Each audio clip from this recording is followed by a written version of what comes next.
welcome to the Young Turks. I'm Anna Kasparian. Joining me today is Michael Shore. Cenk is out. And to be honest with you, I didn't even know that Cenk was out until like 2 minutes before the show.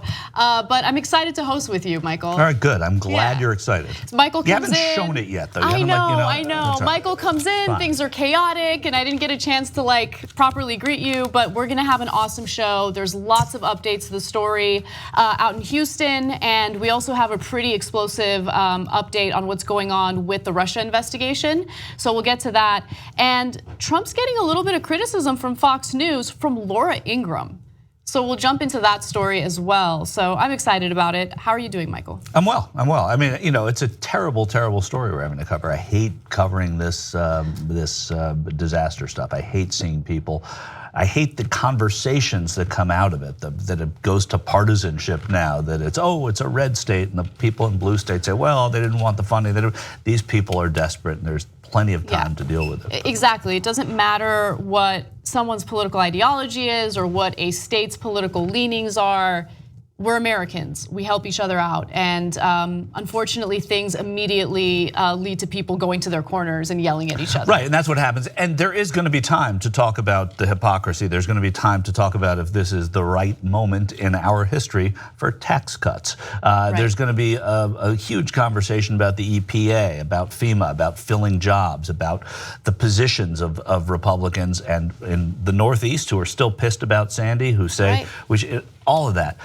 But also, these are just people, Exactly, it's terrible to watch. I came across, I'm not familiar with the guy. He's some retired radio host, I guess conservative radio. And he just tweeted this really disgusting thing about a black mother who was on CNN, and she's desperate. She's dealing with a tragic situation with this storm. She evacuated her home. And his response was, oh, black woman drops the F-bomb during CNN interview, real classy, where's her husband? Oh, right, he doesn't exist.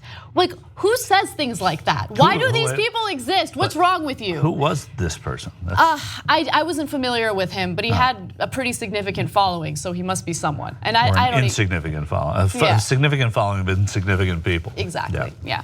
All right, let's move on to some updates on the situation in Texas.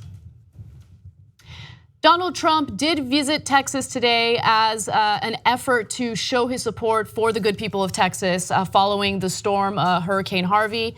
Now, he did not go to Houston.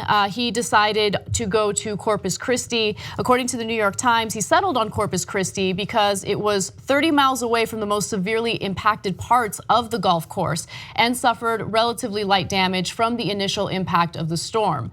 Now, his camp is alleging that the reason why he made that decision was because he didn't want to disturb the recovery effort and the relief efforts in Houston. And there's really no way of confirming whether or not that's the real reason why he didn't go to went to Corpus Christi and not to Houston. I do know that anytime the president travels somewhere, there's a huge security detail that comes along with it, and so it is what it is. Also, the president's not going to go into the middle of, you cannot get everybody that needs to go into the middle of Houston now because it's flooded, and you don't want to sort of drain is the worst word I could use right now, but you don't want to sap their resources in Houston right now to protect the president, whoever that president is, at any time. So it makes sense that he went to Corpus Christi. The storm has passed there. There were people there. It's where it made landfall.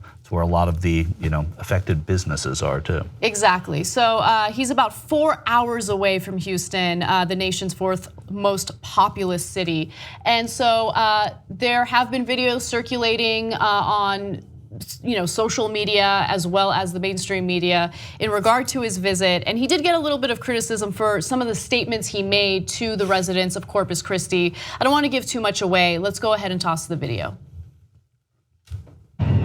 Thank you, everybody. What a crowd, what a turnout. I want to thank our governor. Your governor has done a fantastic job. Governor Abbott, thank you very much. I will tell you, this is historic. It's epic what happened. But you know what? It happened in Texas, and Texas can handle anything. Thank you all, folks. Thank you. Thank you.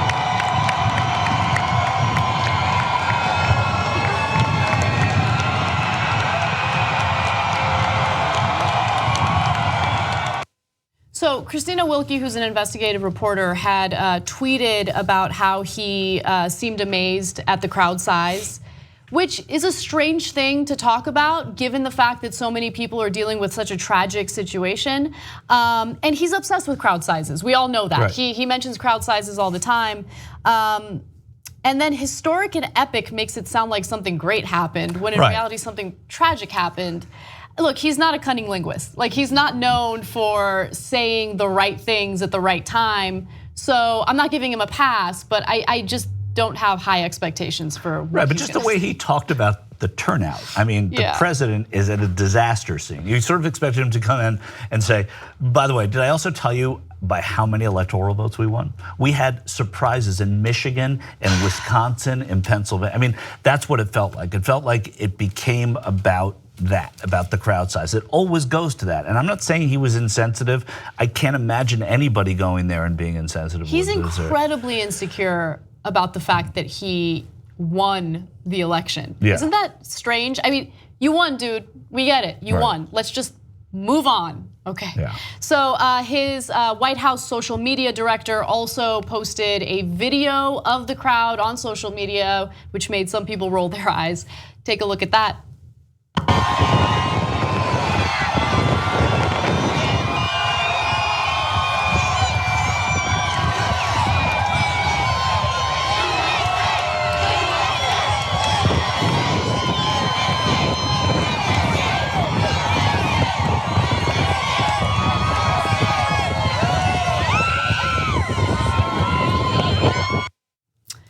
All right, so there you go. I mean, it just seems it's juxtaposed to what's going on in Houston. You know, hours away, these people are literally dying and out of their homes, and you see the people in Corpus Christi, USA, going crazy for the president. I don't know. I find it bizarre. There's there's a sort of somber thankfulness that you show a president, that they did to Bush, that they did to Obama when he was there. I remember Bill Clinton went to Oklahoma City after the Murrah building was bombed, and he walked into Oklahoma City. I think it's where his presidency took a pivot, but he was treated by this most Republican state in the country at that time, by that crowd, and it was just, hey, thanks for being here. I don't know, everything seems like a rally with Donald Trump. Maybe I'm too picky about that now. Maybe I'm too used to it, but everything seems like a rally. The nature of that video that's the social media director for the White House. Right. So it wasn't an accident. He wasn't on his random page and going, hey, this is kind of amazing. This people showed up. Yeah. This was there was basis, there was a message behind this. Hey, check this out. I'm gonna spam the entire crowd and then back again. Make sure you guys know this, the entire crowd and then back again. The point is to show how many people are there. That is the point. That is the planned effort. They love turnout. By this. They just turnout. Despite what happened, look how many people still love our president. Not despite what happened, look how the president's out here to support Americans. Right. It's the other way around. Look how many people support me. That's the best way of putting it and kind of putting things in perspective. This is a moment where we should show empathy and concern for the victims of this storm, and this did turn into what appeared to be like a celebratory thing, celebratory event. Optics matter, and so when you think about optics, it just doesn't look good. But those are apparently, Trump supporters. They were excited that he was there. I do commend him for going to Texas, to be fair. And also, look, I mean, he was going to go, and he also made a good move to go to Corpus Christi. Initially, he was going to go to San Antonio, which is nowhere near where this happened, just to be in Texas. And they thought better of that idea, that they should go to a place that was affected by it. Exactly. And as long as they're allocating the appropriate resources to make sure that they help the victims of this storm, that's really all that matters. So again, based on what I've seen, based on the research I've done, it appears that they're taking it seriously. They are allocating the resources, and fair is fair. That's the most important thing. So that's fair is fair. But again, and I'm not just saying that you're not right about that. The work begins when the storm ends, though, and that's where the resources are going to be really need to be scrutinized, because rebuilding, getting people back into homes, people that don't have flood insurance, people who didn't buy flood insurance because they didn't think that they would need it where they were living. make sure that they're not screwed out of getting some kind of support to get back into a home or to get their mold remediated and all of the things that need to happen. Down in rebuilding all those jobs in near where the president was. All that stuff has to happen after the storm's gone. I mean, what they're doing now, remarkable, amazing people thinking on their feet and families and helping other families and neighbors and all the things you like to hear. But where he's going to be judged and this administration is going to be judged after the storm. Yeah, that's a great point. So petty thought on that last point, he's a part of the government. This huge government that we want to limit and reduce of course. And stop from helping people. You're supposed to be there to help people. You're bragging about how awesome and epic and unprecedented this storm was, but that you're gonna come and take care of it. Take care of it with what? Right. Government funds that American citizens pay taxes for? Right. So after you do that, and ironically, I saw this on Twitter, so I won't take credit. There's a "Don't Tread on Me" flag in that crowd of raving fans.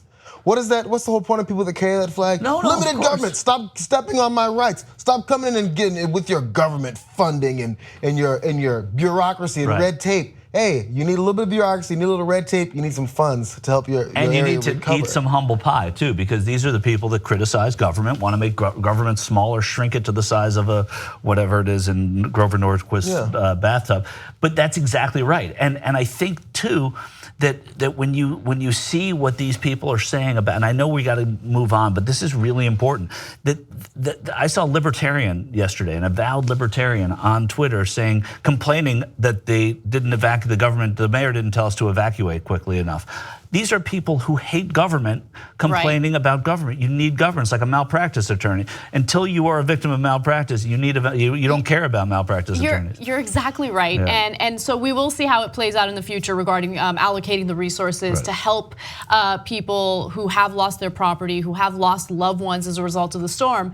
But it reminds me, it's a little different, obviously, but it does remind me of car insurance, right? Which we have to mandatorily purchase, and it sucks. Every month you pay that car insurance, you're like, I hate car insurance. And then once you get into an accident, you're like, oh, thank God I have car insurance. This is cool. They just put me in a car and they fixed mine. Right, exactly. So look, I think more importantly, it's critical for us to have empathy. So on any given day, you will hear members of the right, you will hear libertarians arguing against government programs that help the poor. Oh, they're moochers, why should my money go toward them? There's no empathy toward them. But the reality is, you never know when you're gonna fall on hard times. And it is my belief that the role of the government is to protect us, to take care of us in times of need. It's not supposed to be there to regulate who we marry, how we have sex, where we have sex, unless it's public spaces. You probably shouldn't have sex in public spaces. But it's the role of the government to make sure we're safe and to make sure that we're taken care of. And in this case, it appears the government's stepping up to the plate. It appears that those on the right are applauding that. Just make sure you applaud that when those in need it in the future. All right, let's move on to another angle to this story.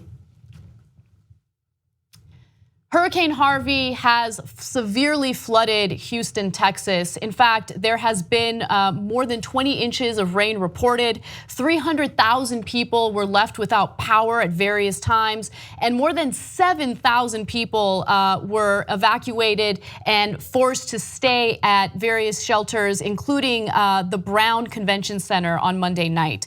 Now, I'm sorry, the George R. Brown Convention Center. Now, the capacity of that convention center is about 5,000.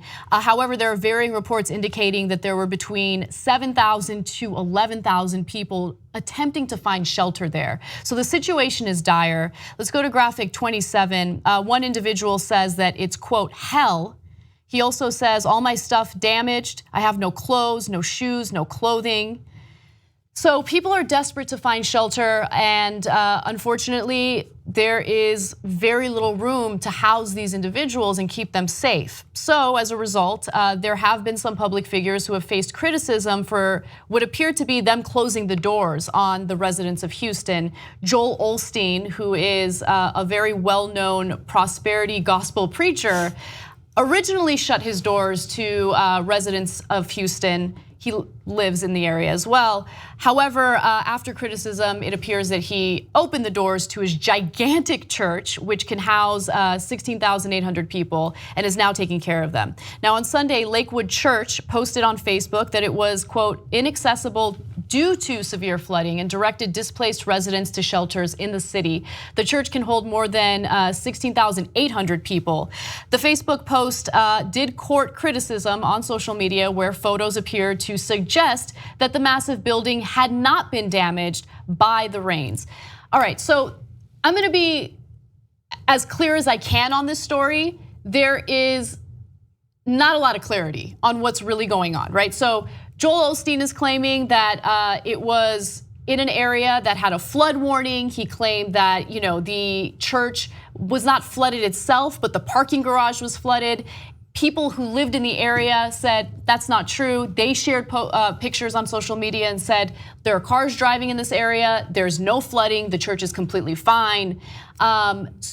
Even Snopes looked into it and said that the results of this story are mixed. So it's really hard to assess the situation. But what I will say is, if I put myself in his shoes, and I have very little love for him, if I put myself in his shoes and I had a mega church that used to be a stadium, and there was any potential of flooding or harm, I probably wouldn't take that risk because I don't want to risk anyone's life.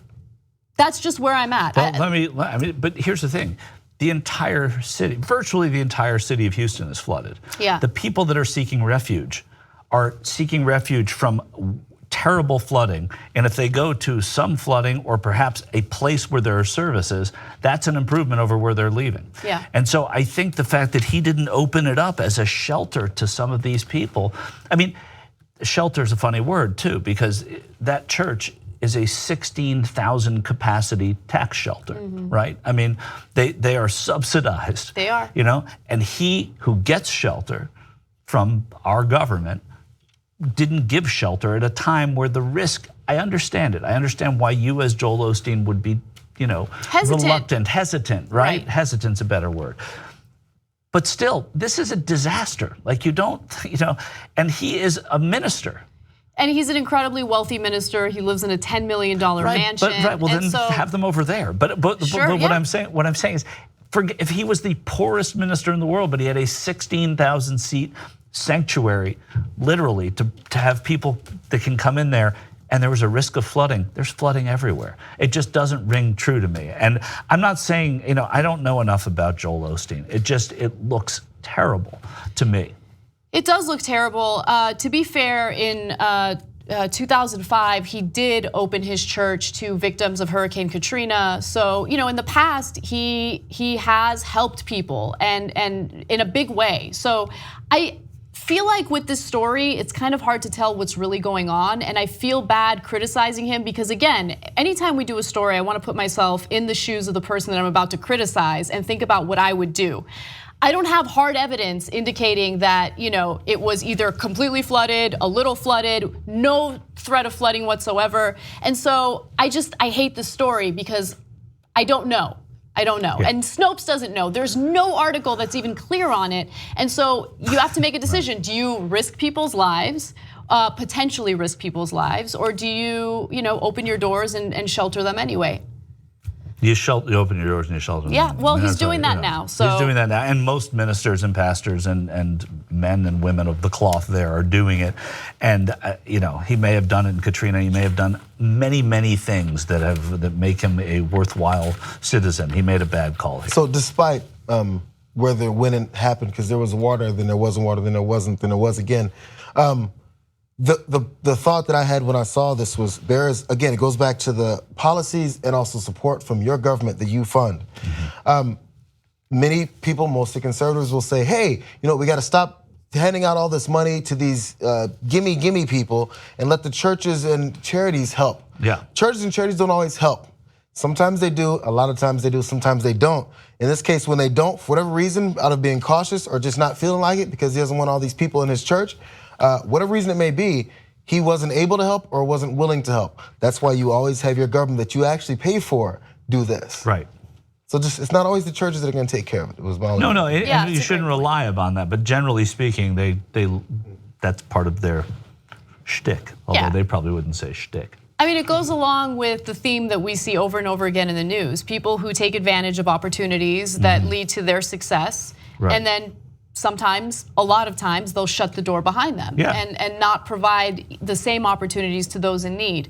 And so again, look, if there is any indication that that church was not under any threat and he shut his doors, then he deserves any and all criticism. Right. But I'm glad that he opened the doors and he's sheltering these individuals now, especially considering how large that space is. Right, and considering again how much we shelter him with our tax dollars. Right. Well, that's something that I want to change. Like that's something that shouldn't even exist. But it's ridiculous. But that's why I find it so ironic that he wouldn't provide shelter when we provide him shelter every day from the tax structure of America. Exactly. All right, we got to take a quick break. When we come back, we will jump right into the story of Fox News criticizing Donald Trump. Stick around.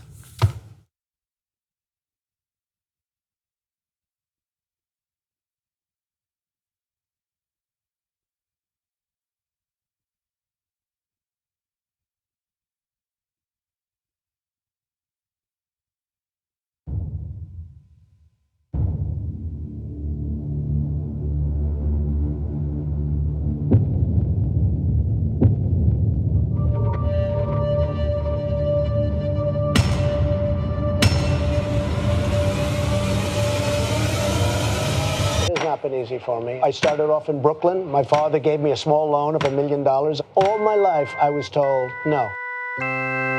He said I had small hands. They're not small, are they? I never heard that one before.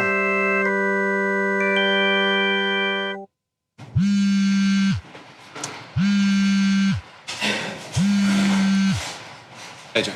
I have 5 minutes. Explain the Facebook. Go. Aaron Wysocki, the commander of the armies of the East. So for those who don't know, Aaron is actually Cenk's favorite employee. Aaron, what do you like better? Sarabies or Sarabies? Go. Aaron, I want to do a YouTube live clip, but not live. Go. Hi, Aaron, I'm confused. Is it Cenk Uygur or Cenk Uygur? Go. What I think a lot of people at TYT and certainly in the audience don't know is that without Aaron, none of this happened. Yeah, it's all because of me. So Aaron, what would you do to surface the Young Turks, as they say? Well, the first thing I did around that is we didn't have a video podcast back in those days. It was only an audio version, and I wanted a video. I wanted to watch it at work in video form, so I just created the video podcast. So this is the free version of the video podcast that still exists today. I created that from scratch. So I would take the YouTube clip and rip it illegally back then off of YouTube and just put it up on iTunes. What were the things you did to popularize the Young Turks and get? So one of the very early things that I liked was not necessarily the show, it was Cenk's blogs. I really enjoyed reading those blogs and I wanted to share them as widely as possible. So at the time there was a big wave of what they called social bookmarking back then. And so what it meant was like you pull links from, this is Reddit. What Reddit is today, it was much more popular back then and there were many different websites. It wasn't until just a couple years ago when Cenk and I were traveling together, we would share a hotel room. Yeah. 2 grown men sharing a little hotel room. I was like, how much longer do we have to do this? This is You're gonna be in there much longer? No, seriously. I'm like, oh, geez, he's in the bathroom again. So I have to go downstairs and use the lobby bathroom. Like that kind of stuff. Like that's the kind of family that we had, right? I mean, but I think that was such a smart decision though, because you know what it did? You found people that were dedicated to the company, and in a startup in those early days, you need to find people like that. Absolutely.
welcome back to TYT. Anna and Michael with you.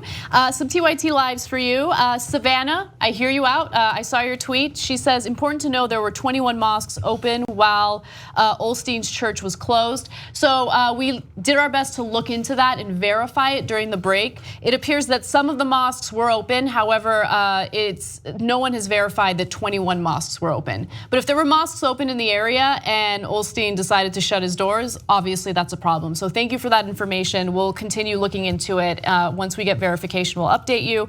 Also, Chris Hook says, yes, great point by J.R. Jackson. I'm not sure which point because you made a lot of good ones. It doesn't really matter. It was all of them. All of them. Daniel Pareja says, people are people. If they're in trouble, help them out. Doesn't matter if they're in New York or Texas, help them out. Could not agree more. All right, I want to say thank you to our members. You guys help make the show happen, and we like to do some extra content for you guys, members only exclusive content. Today, there will be a members only post-game show featuring myself and Brett, and it'll be fun, so you should watch it. And thank you to my mom for apparently tweeting as someone to tell me that I missed a button on my shirt. Oh, really? Yeah, it's not really my mom, but it's the only person who would tell me that. So, thanks. That's hilarious. Also, there will be a TYT Old School episode this week featuring Jake Uger, Mark Thompson, and Steve-O, live tomorrow night at 11 p.m. Eastern Time, 8 p.m. Pacific. That is also members-only content, so make sure you check it out if you are a member. If you're not, you can join by going to tytnetwork.com/join. All right, let's get to some Trump criticism. Not by us, by Fox News. Amazing. All right. Fox News recently had a segment in which some of its hosts and contributors criticized the fact that Donald Trump has yet to fill important positions in federal agencies that provide help, disaster relief, for instance, to our fine Americans, our fine citizens.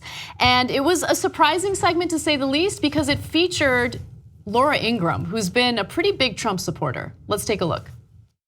Where's the staff? Where's Homeland Security? Where are the nominations? Why are they being held up? And why are so many positions don't have nominees for them yet?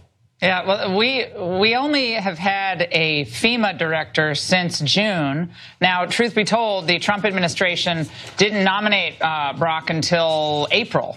So that wasn't a bad turnaround, but I think we can all look at these horrific pictures and we can conclude that a federal government does need staff. We see it acutely in need of staff in a situation like this. This isn't the only crisis we're facing. This is massive, humanitarian. We're also facing a huge crisis with North Korea. We're facing a crisis of confidence across the country where people wonder, even with President Trump in, he said he was going to drain the swamp, can we have a government that works for the people and not just have a people enslaved to the government? This is a question that has to be posed to the administration.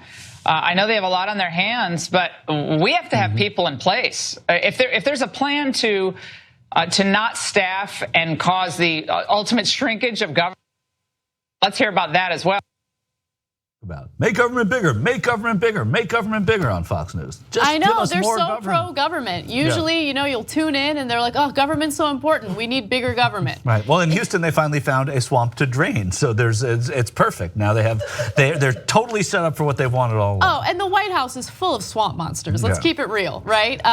Donald Trump did the exact opposite of everything he said he was going to do. You have, Rex Tillerson, you have Steve Mnuchin. Those are the same types of people that he was railing against during his campaign. Now they exist within the federal government, and I can't say they're thriving in the federal government because any of them can be fired at any moment. But in regard to what's happening in Texas, yeah, see that type of empathy you're feeling right now, Laura Ingraham? That's the type of empathy that you should have for all Americans, not just Texans, right? Here on this set, everyone here has empathy for people who are suffering in Texas right now, regardless of their political ideology, regardless of their backgrounds. And that's not the kind of empathy that I've seen from you when it comes to impoverished Americans, Americans who have dealt with institutionalized racism and unequal opportunities. It's incredible how they're unable to see outside of their own bubbles. They only want to take care of their own, but they don't care about others who are in need, right? Government's important. when it comes to situations like this. It's important when it comes to protecting national security. It's also important when it comes to protecting Americans in general, regardless of the situation that they're facing. Yeah. And again, no empathy from them when it comes to those issues. And wait till the EPA, they start looking at the EPA and what Scott Pruitt and the government has done there and the administration has done there to really gut the EPA. And the EPA is who these people are going to be relying upon to rebuild, to clean up the mess, to clean up the disaster down there. Those positions aren't filled. And the Republicans never think about the EPA. They want to get rid of the EPA, if That's anything. right. And so it's, listen, it's one of the 3 things I think that Rick Perry wanted to gut, or 2 or 6, or, but it's unbelievable, because when you hear this happen, you can't help but think, how foolish these people look, how foolish Ted Cruz looks. We'll get to that later. Voting on, saying that Sandy was full of, the Sandy bill was full of pork. We need federal aid for Texas. It's much different than when Sandy was happening. These are people who are hypocrites. When they need it, they want it. And you could see the 3 hosts. I mean, I hate when Steve Ducey's on vacation, but the 3 hosts there just kind of nodding their heads to what Laura Ingraham saying. Anna looked at me and said, I don't even know what that means, and I don't know what she meant. Right, she says we need a government that works, but not a government that we're enslaved to. Right. I'm paraphrasing, that's not her exact quote, but that's what she implied. Yeah, I don't know what she meant either. I don't know what that is, but we all know that Fox News is a news outlet that Donald Trump loves to watch. So he actually responded to that segment, of course in the form of a tweet, and said, we're not looking to fill all those positions, don't need many of them, reduce size of government. And he included Laura Ingraham in that tweet. Okay. Here's the reality, he's incompetent, and there's a ton of roles, not just among the agencies that Laura Ingraham mentioned, but the State Department. The State Department still has a number of nominations that still need to be mentioned by Donald Trump, suggested by Donald Trump, nominated by Donald Trump, and he hasn't nominated them yet. And he doesn't really seem interested. It's not about, reducing the size of the government. It requires work, it requires critical thinking, it requires caring and knowing about these issues. And that's not something that he has any interest in. No, I mean, a surge in Afghanistan, we don't have an ambassador there. Right. I mean, little things like that are not little. And disaster, we don't have people in place. Brock Long seems like he's doing a very good job, and that he's learned from the mistakes of FEMA in the past at other natural disasters to a degree, because the next person will learn from him. But it just proves that you need people in place that are qualified and ready for this job. And I also want to be clear that it goes further than nominations. A lot of things need to be done, including changing Donald Trump's mindset when it comes to certain executive orders that Barack Obama signed. So in 2015, Barack Obama signed an incredibly important executive order indicating that any infrastructure development, any development for buildings, would be required to meet certain flood-proof requirements, okay, to take into account the rising water levels, sea levels, the extreme weather conditions that we're currently dealing with. And so after the whole hate rally occurred in Charlottesville, Virginia, you can recall that Trump gave that pretty crazy and explosive press conference that was meant to specifically talk about infrastructure.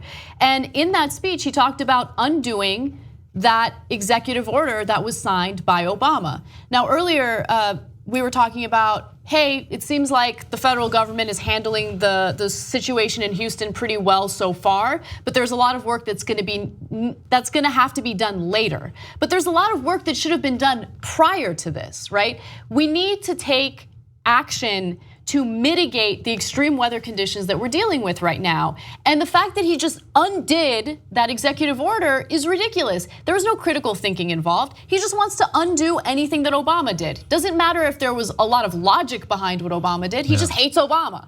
And so for political brownie points, it's brownie points, right? Yeah. He'll go ahead and undo something that made a lot of sense. And walk away from the Paris climate agreement, yeah. All right, one final component to the storm that I wanted to cover before we move on to other things. Fox News recently had a segment featuring Jesse Waters, and he was talking about something that was going viral online. So I'm not gonna give it a lot away. Let's just go ahead and toss the video and then I'll fill you in on the details. I've seen some amazing things out there just looking at television over the weekend. Alligators on people's back doorsteps. I saw a shark on a highway swimming in the water. Like Sharknado. I saw a hawk sitting in someone's taxi cab. Greg and I were saying, the president was using the term biblical. Well, there's some really weird biblical things that are going on down there in Houston. So he was talking about a photo of a photoshopped shark swimming in a flooded freeway, okay? Funny enough, is this the shark? Is it Sharknado?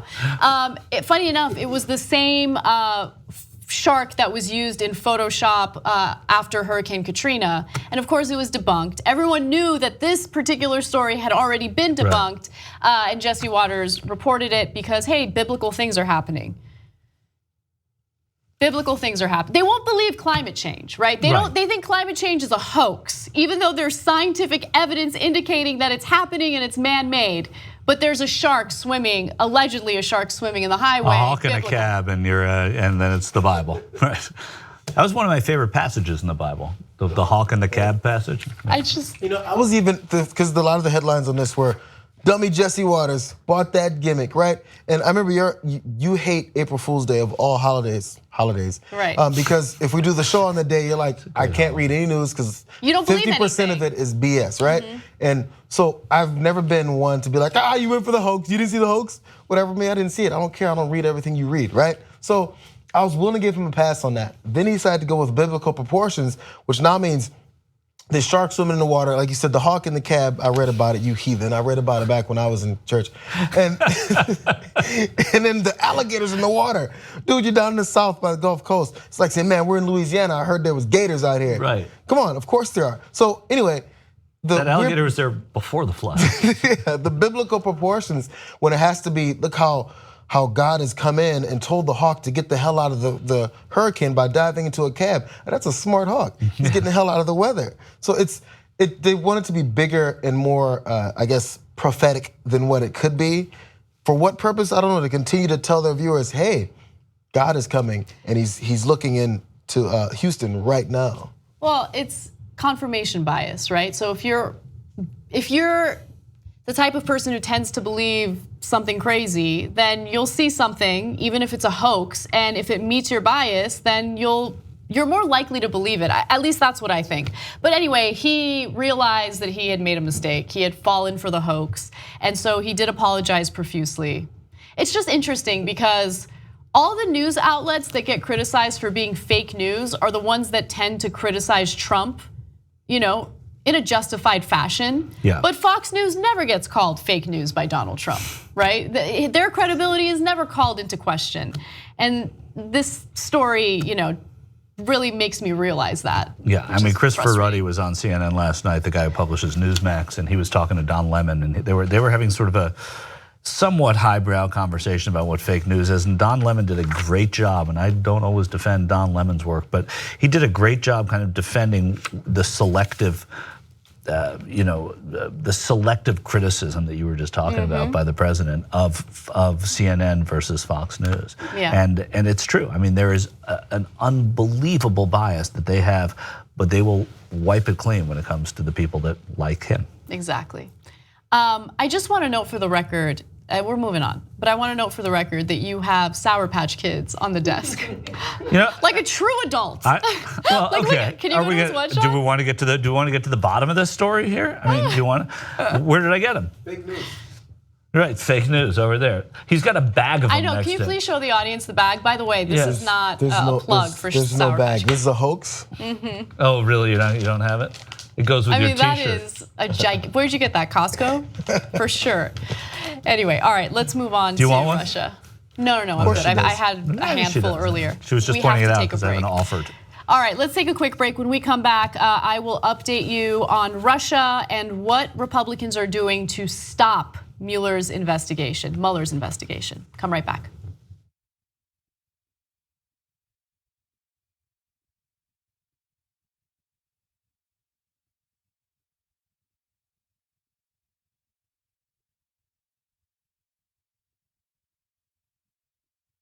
Robbie Canal, he calls his work urban beautification. I didn't go out to be a street artist or to make posters. I was just compelled to do it. I was mad enough it didn't matter. It was like a form of minor civil disobedience even, you know, like, fuck you. How about your higher crime? Power operates to self-replicate itself, to maintain the status quo so it stays in power. When you go to do something like this to express yourself in public about an issue you care about, make sure you pick a bigger weapon, and the weapon is knowledge. The one thing about street art, it's not like I put up my posters to change anybody's mind about anything. The difference between propaganda and the kind of art I do is propaganda is telling people what to think. The way the art works, where the art works, is between the time you see it and the time you figure it out for yourself.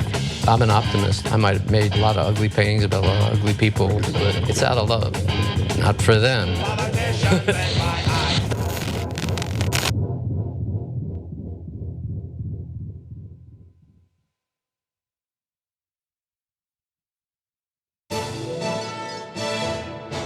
When news is breaking, it's time for Breaking News with Brett Ehrlich. This is Brett Ehrlich with Breaking News with Brett Ehrlich.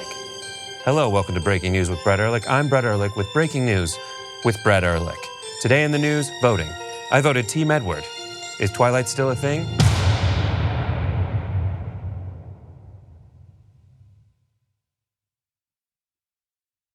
I'm super excited because we have different levels of members. They pay $10 a month, but there are some members that pay a little more. Our executive producers, for instance. My favorite thing about executive producers is that we have quarterly calls with them. I love that I'm getting a little transparency and I'm knowing what you guys like and dislike. Ideas on how to improve the show, topics that maybe we haven't heard of yet and you really want us to cover. We have so much respect for you because of the fact that you keep us independent and allow us to be uncensored, unfiltered, without worrying about corporate sponsors breathing down our necks and telling us what we can and can't say. So if you want to be a member, obviously no pressure. You can go ahead and join by going to tytnetwork.com/join. I'm gonna ask some uncomfortable questions. The first topic that I said that we would discuss a little more is masturbation. And then I was swimming in a hazelnut river. Are you sure you're not doing mushrooms? Oh my God, I can achieve an orgasm by myself. Fuck that, I am gonna talk about it, because there should be no shame around it. I think a lot about death because I love life. That openness led to amazing sex. And I keep saying to everybody, oh, I gotta go call my wife. I figured that was a good excuse and people can't say, hey, don't call your wife. I'm gonna release bliss. It's so weird because at that moment I felt bliss and it smelled like lavender. At the end, you get to go check, nice job. If you're a member of the Young Turks, you too will rock the world.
Welcome back to TYT. Anna and Michael with you. Also on the set is J.R. Jackson, who just read us allegedly a Bible verse.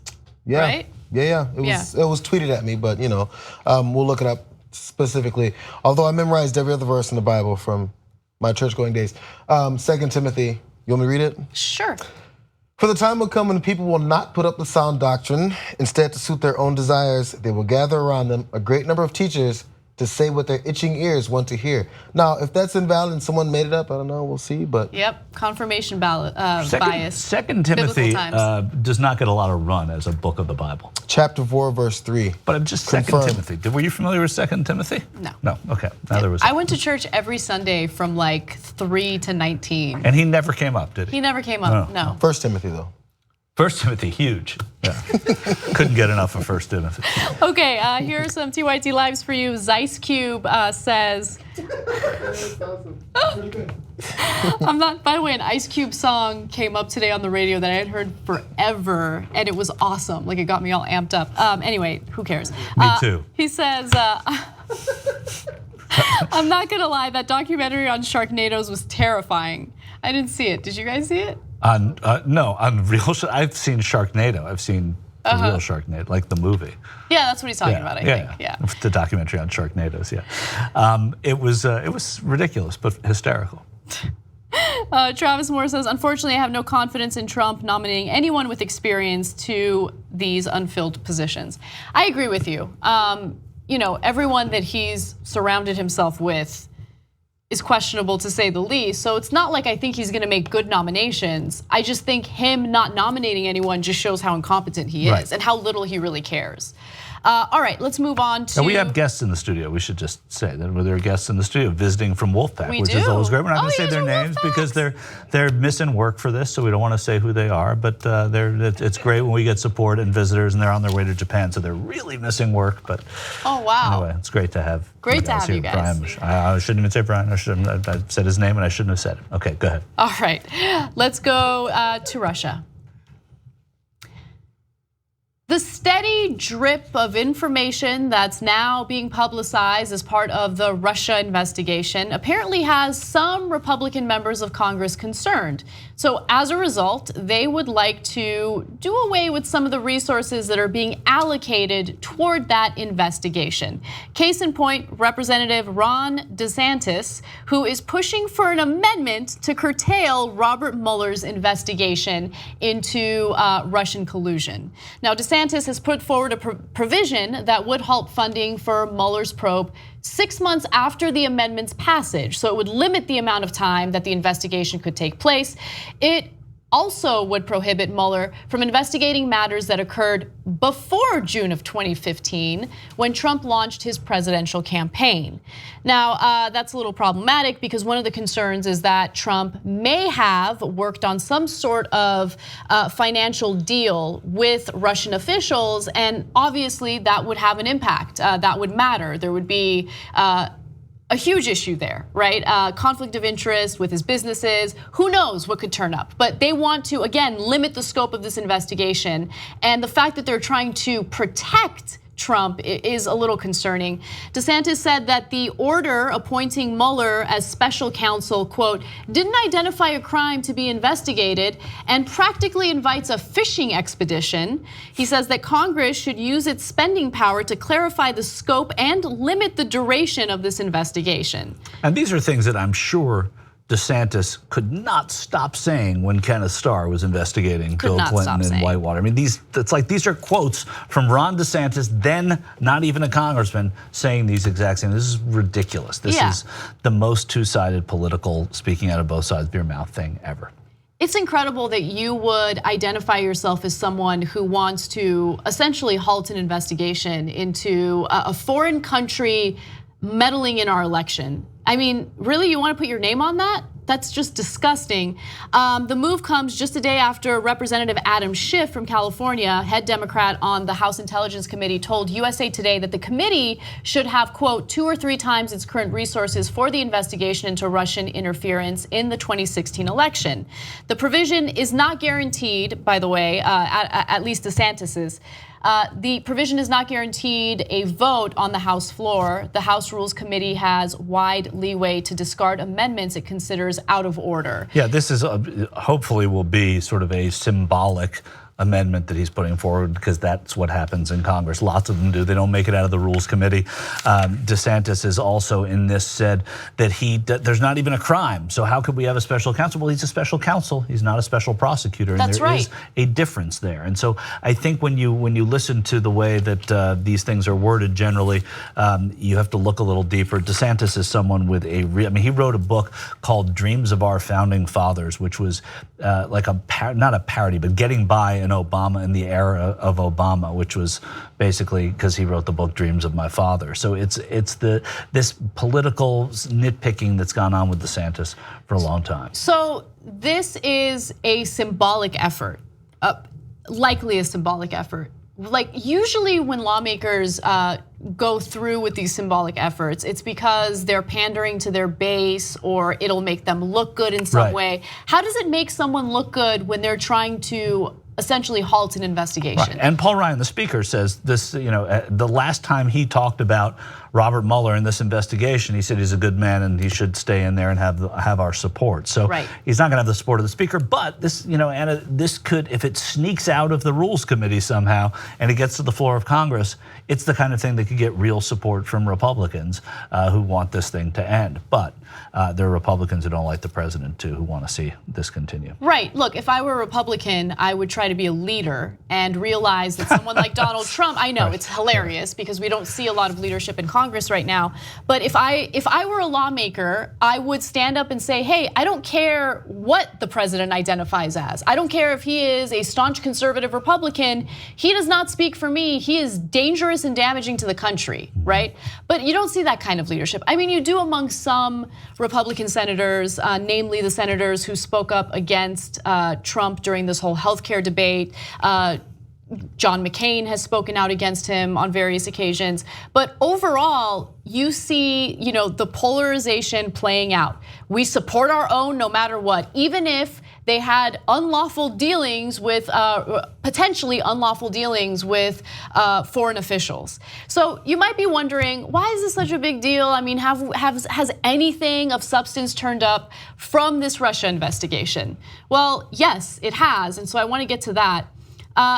Apparently, the investigation has found an email exchange between Michael Cohen, who's Trump's longtime business advisor, and one of Putin's lieutenants. His name is Dmitry Peskov. And he asked for assistance reviving a Trump deal in Russia. This was a Trump tower to be built in Russia. So let me give you the details on that. Michael Cohen had written to Peskov, over the past few months, I have been working with a company based in Russia regarding the development of a Trump Tower Moscow project in Moscow City. Without getting into lengthy specifics, the communication between our two sides has stalled. He says, as this project is too important, I am hereby requesting your assistance. I respectfully request someone, preferably you, contact me so that I might discuss the specifics as well as arranging meetings with the appropriate individuals. I thank you in advance for your assistance and look forward to hearing from you soon. So obviously that email raised some concerns, and the investigation has led to officials now talking to Cohen and trying to get some clarity on what was going on there. And Cohen told congressional investigators in a statement Monday that he did not recall receiving a response from Peskov or having further contact with Russian government officials about the project. The email addressed to Peskov appeared to have been sent to a general Kremlin press account. Cohen also told congressional investigators that the deal was envisioned as a licensing project in which Trump would have been paid for the use of his name by a Moscow-based developer called IC Expert Investment Co. So there's a lot more to this, including the involvement of Felix Sater, who is a Russian broker involved in this deal, and some of the promises that he made in these exchanges. We'll get to that in a second, but what's your assessment of this, Michael? Well, the assessment is this is a real story, and this is what you get from real reporting. And listen, we're never going to know. You started by talking about, has anything come from the investigation? Do we know anything from Mueller? No, we weren't supposed to know, and a good investigation means you're not going to know for quite a while. Mueller wants it to be as leak-proof as he can ask for, and he seems to be getting a good deal of adherence to that admonition. ammunition to not have leaks. But when we hear stories like this, which is coming from reporting outside of the scope of this investigation, this is just more stuff for Mueller to chew on. This isn't something coming from Mueller, and that should be made clear. This is real. This is Donald Trump working as a candidate, having favoritism from Russia, looking for deals that would make him be actually at a conflict of interest as both a candidate and a president and a nominee.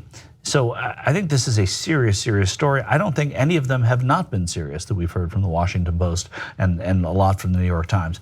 I think they're all serious and they all matter, and that's why there's a special counsel working on them. I think, yeah, there's a special counsel working on it, and you have Republican lawmakers trying to drain the resources from this investigation so it doesn't continue. So let's talk a little bit about what Trump claims he knows and doesn't know. Now, Cohen said that he discussed the deal 3 times with Trump and that Trump signed a letter of intent with the company on October 28th, 2015. He said that Trump company began to solicit designs from architects and discuss financing. Now, in terms of the email that Cohen had sent to Peskov, Trump allegedly didn't know anything about it. He was completely unaware. If you choose to believe him, that's on you. That's what he alleges. But there was something really interesting regarding a broker in this deal by the name of Felix Sater. He's a Russian-American businessman who actually lived in Trump Tower. Let's go to graphic 13. Over email, Sater bragged to Cohen that he could get Putin to assist with the project and that it would help Trump's presidential campaign, according to correspondence submitted to congressional investigators.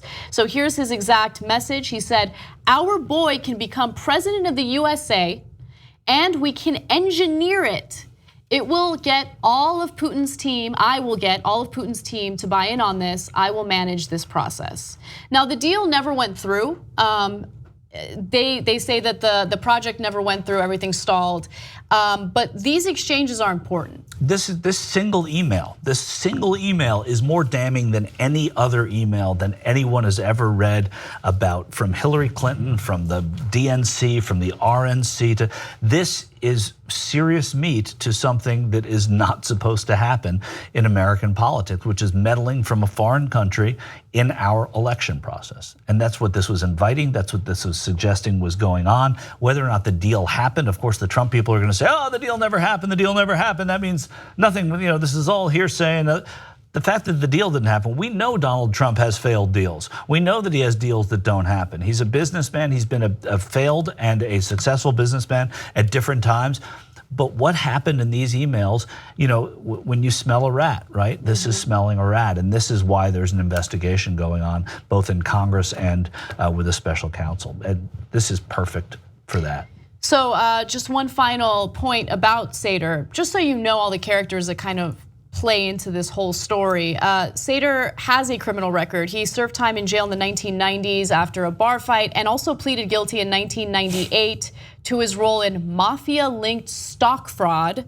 Federal officials have said he then cooperated on various national security and criminal investigations.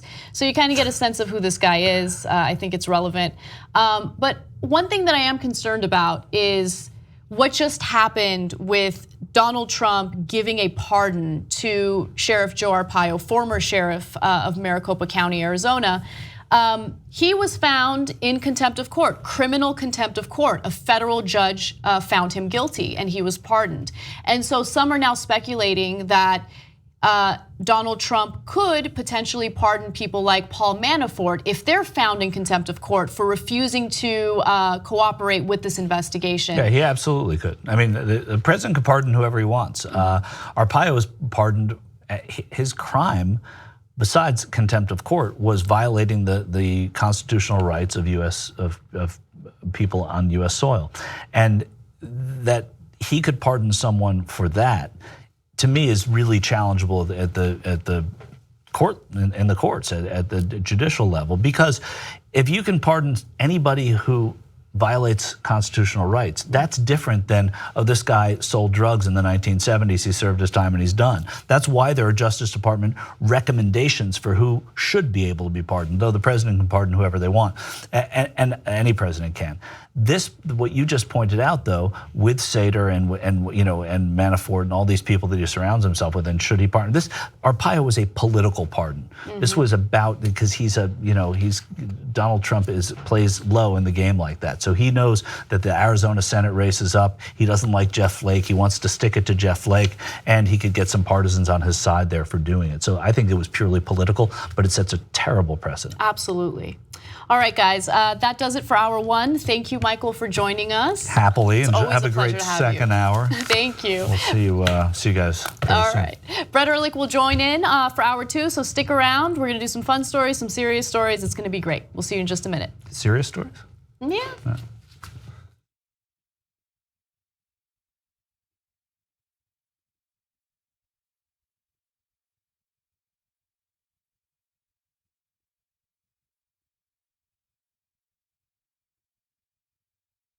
All right, post game here in Studio B. It's a green screen magic of internet television. A lot of condom breaking stories. Any conversation that starts with marriage is an interesting thing deserves a little bit of. When the kid cries, perhaps that's that is an opportunity to do some. It's an opportunity to do some parenting. Yeah, parenting is you cry, you're gone. Oh my God. I love that video. Yeah, Ben, I got a great achoo. You're like, my mouth was open. She sneezed in my eye. I used to have Donut Tower next to my desk. Yeah, I'll dress up like a girl. I sound confident now, Anna. Yeah. When we're off the air, I'm gonna be like, how is this gonna work? When you get literally asked why 21 straight times. Yeah. And like at some point you're like, you're fucking with me now, right? So I dumped the kids off at her mom's and I drove down to La Jolla for a day. Get out, kids. They're like, but daddy, no. Why?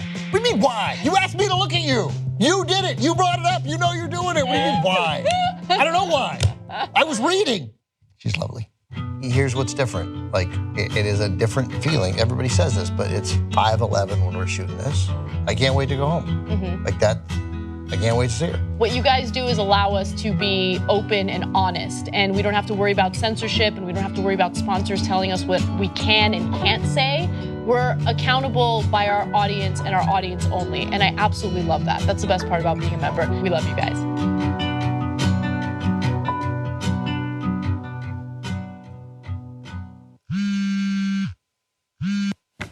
Hey, Cenk, what's up? Aaron, I'm reading some of the comments on a YouTube video I did. What's a cuck? Go.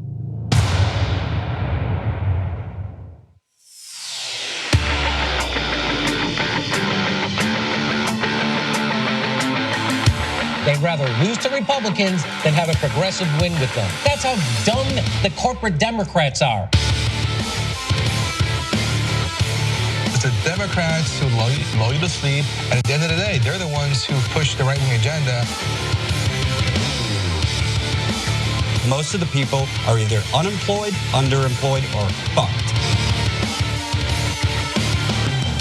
This is why you lost to Trump, you fucking moron. What the fuck is wrong with you?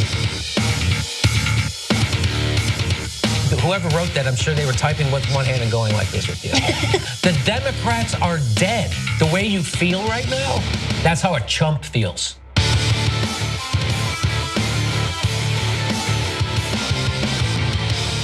Do not freak out.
This is the best hour because he's presenting. Yeah, because you're not presenting is a better way to put it. You just get to sit there and react. I get to be Jank. Where I just let you give a couple details to the story and then I sound off for like 15 minutes and then maybe you'll get to comment a little bit and we'll move on. I'm fine with that. That's actually great because I had this feeling I had to have opinions and thoughts of my own. Now you don't. That terrifies I'm gonna take me. over. There's gonna be a portion where we look at funny pictures and come up with comments about them and just react to them. And I am fine with that portion of the event. Fun. But in the meantime, do you want to do Twitter reach out or whatever the social media aspect of this show is called? So I do. Obviously, you guys can tweet to us using the hashtag TYT Live. I highly recommend you do so. We also have Super Chat. These are comments from YouTube Live Chat, which you can join by going to youtube.com/TYT. Sebastian Garcia. Sebastian is one of my favorite names. I love the name Sebastian. Seabass. Seabass. You ever call him Seabass? I've never used that, no. Seabass. Pretty cool. It's a good shorthand because it's also a fish. It is. Okay. Sorry. He tweeted and said that he liked my glasses from yesterday. Thank you. I got a lot of nice compliments about it. I hate wearing my glasses on air, but sometimes my eyes feel more tired than other days, and I feel like I can't not wear them. Do you have strabismus? What? Strabismus is lazy eye. I dated a girl with a lazy eye, but I always had this feeling she was seeing someone else on the side. It's a Red Skelton joke. Sorry, it's a weird day. It feels strange. Okay, all right, some TYT Lives. I Am Sock says, why do we keep catching Russian fish? Must be the fisherman's fault. So we're in regard to the Russia story, I like that, that's good. Gabby says, really DeSantis? You wanna plant your flag on the Trump-tanic right now? These lifeboats are running out, but have at it, Haas. Yeah, I don't understand anyone who would try to support or protect Trump, especially after what happened in Charlottesville, this Russia investigation. Get out now, you're in the wrong room. Yeah, I'm tired of feeling this way. That's where I'm at right now. Yeah. I get really frustrated and I talk about it and I feel like it just breeds so much negativity and now I don't even like myself amidst all of this. We have some stories today that I think will, that'll bring us up, buoy us up in this time of feeling bad. It's revolving around dogs and safety. You made me laugh a lot on the show yesterday, so hopefully that happens again today. Okay, let's see. I'm gonna try, I have a segment called Let's Make Anna Cry. No, don't about dogs in hurricanes. We'll see how it goes. No. All right, let's get started, shall we? Let's do it. Trump's thing was too small, so he fired the guy responsible for making it bigger. I'm speaking, of course, about his rally in Phoenix. The Phoenix rally, he tweeted about it afterwards. I don't know if you saw this tweet where he said, thank you, Arizona. Beautiful turnout of 15,000 in Phoenix tonight. Full coverage of my rally via Facebook at whatever. And if you watch that video, he says, there's a lot of people in here. I want the fire marshals to let the ones who are trapped outside in. Well, it turned out it wasn't as big an event as he kind of led on. We have a video that emerged from that event. Let's see if we can take a look.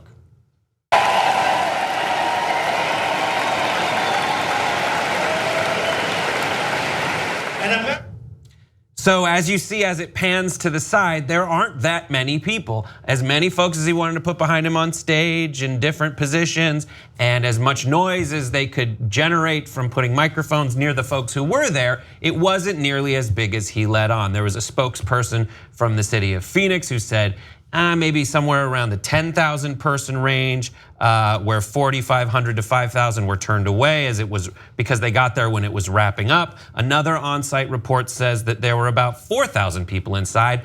And this made Trump very upset. And so he turned his aggression on the person who's in charge of organizing those events, the director of scheduling in advance, George Gigakos.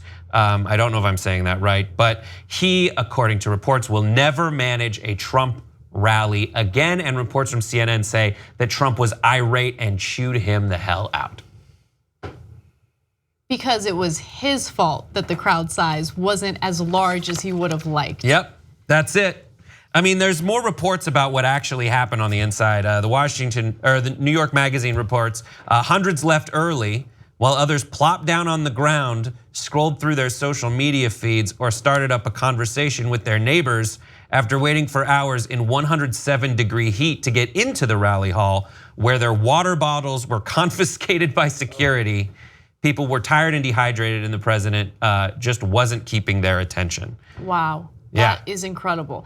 Look, we just had an election, right? It hasn't even been a year since the election took place, and he's already having rallies. And mind you, he had that rally soon after the disaster in Charlottesville, Virginia. And that rally also included his speech where he was incredibly defensive over defending the neo-Nazis, saying that some of them are good people. Just stop, just stop. There are nominations that he needs to make in order to fill positions in the White House, among White House agencies. There are so many issues right now that he should be focusing on, and instead he's having a rally as if it's election season. We've already gone through that trauma. Give us a little bit of a breather and actually focus on doing your job for once. I can't believe he fired this guy. It's not this guy's fault that you're starting to lose support. You're making enemies out of allies left and right. You're firing people left and right. There's infighting, there's leaking, there's nothing but chaos coming from the White House.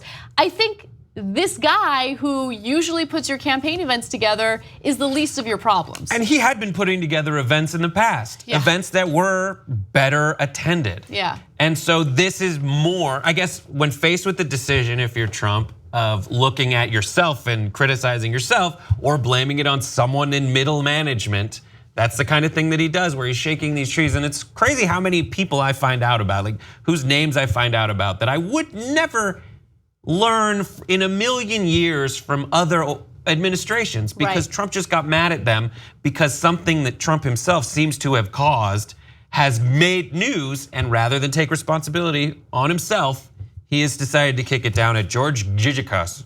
So it's a human instinct to not want to take the blame or the responsibility, but it's a human instinct when you are young and immature. And I think even young people are more willing to take responsibility for their actions. Keep in mind that the Republican Party is supposed to be the party of taking personal responsibility. They're the ones who will turn to people living in the most impoverished conditions imaginable, and they'll be like, pick yourself up by the bootstraps, personal responsibility.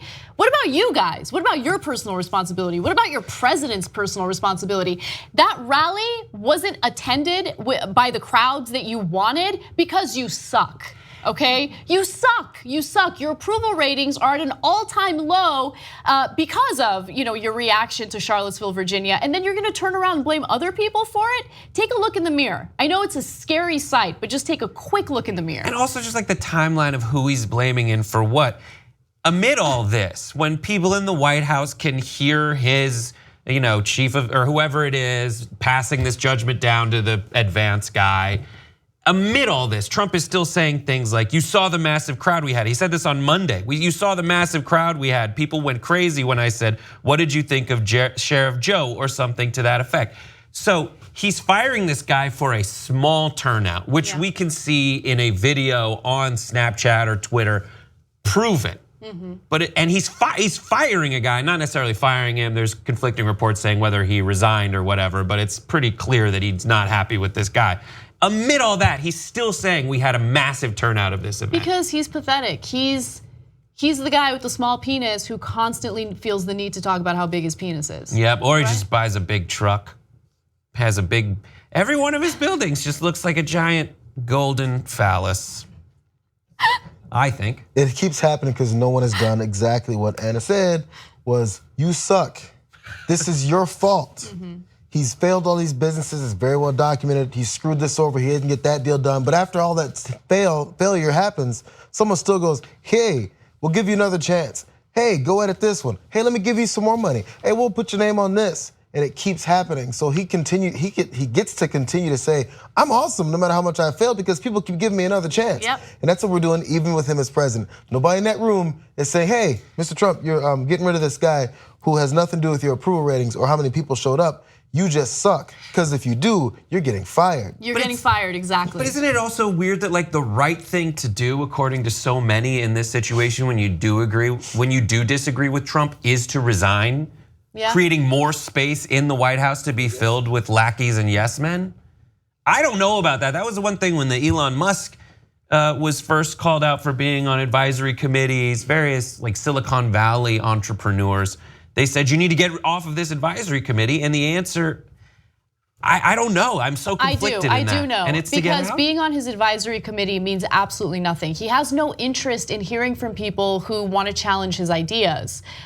He wants to do away with people who are going to challenge him. He wants people to stroke his ego and make him feel good about himself. And what he fails to realize is, as he continues to surround himself with individuals who refuse to challenge him, and as he continues to do things that are unpopular and damaging, his approval rating will continue to dip. And he tries to overcompensate by claiming that everyone loves him. And what actually amazes me more than anything is that some of his supporters found pictures of other crowds and pretended as though that was the crowd that attended the rally in Arizona.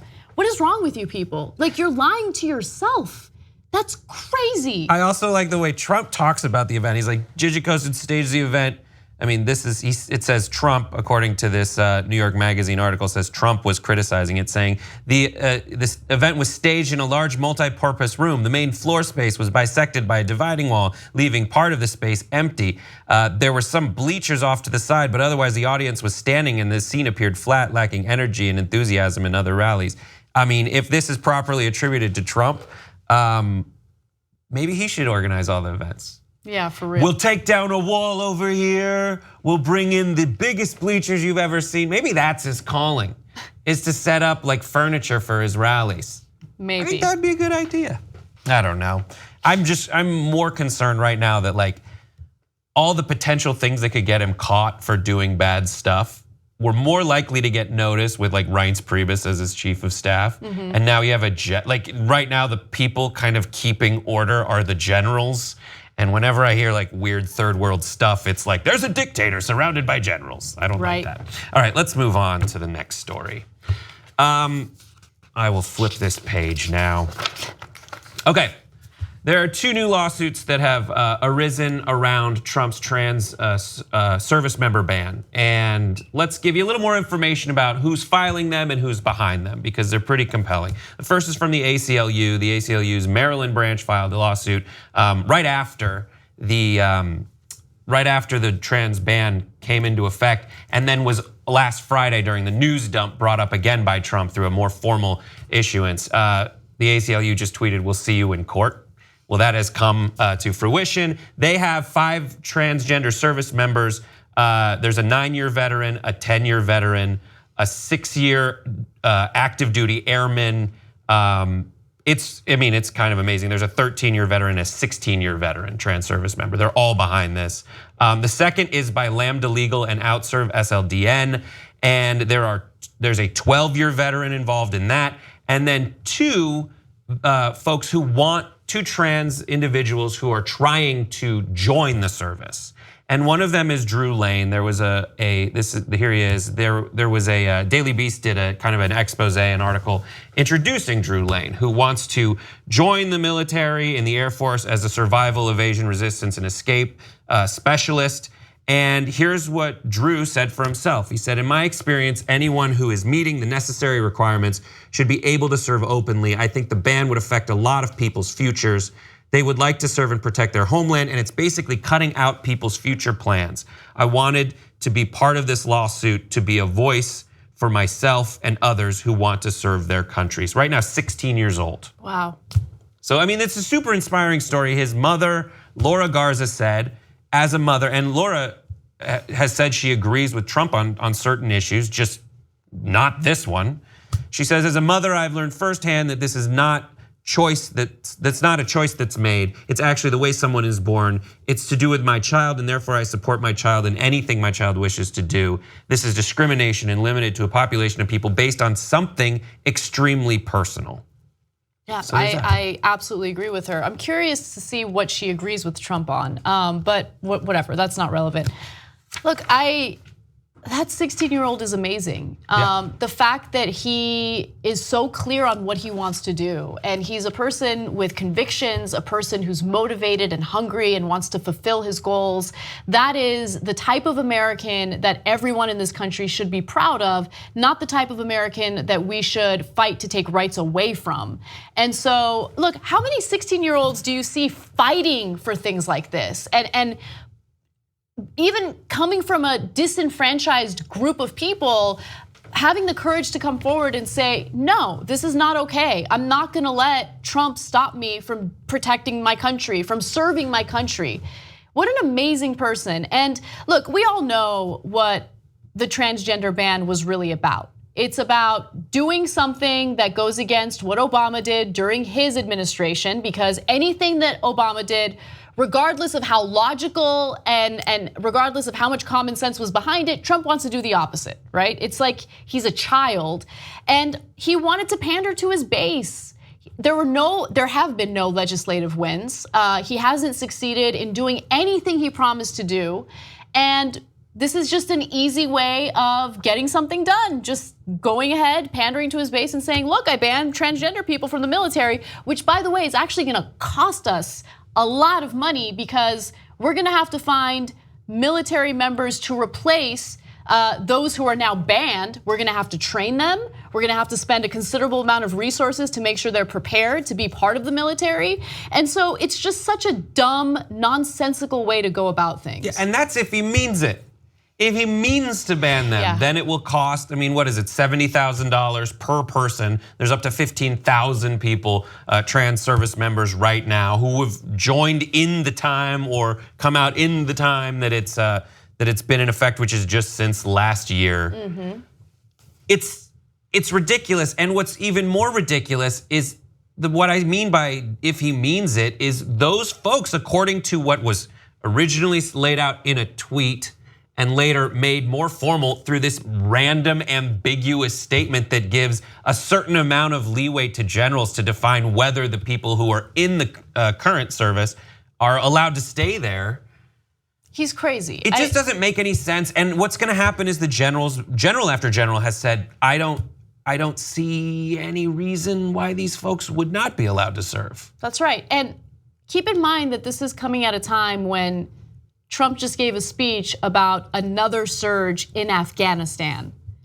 So you want to deploy more troops to a failing war and simultaneously ban an entire group of people from being part of our military. But it was a similarly ambiguous statement about a surge. That's right. The way it was an ambiguous statement about the trans service members. Yeah, we should get them out. You're absolutely right, it's signaling to a base, but you leave all these folks around. We've all worked for bosses like this where it's like, we're gonna change it this way, and you're just looking around going like, how? That's literally impossible, and it doesn't help anything. That's not solving a problem. I think the mother's absolutely right when she says things like, these people have already, who are in the military, have already passed certain tests. I mean, Rand says that it's $2.0 to $4.2 million per year for the health concerns, which is a tiny fraction of the $4.93 billion yearly health budget. Yeah, just the health budget. No.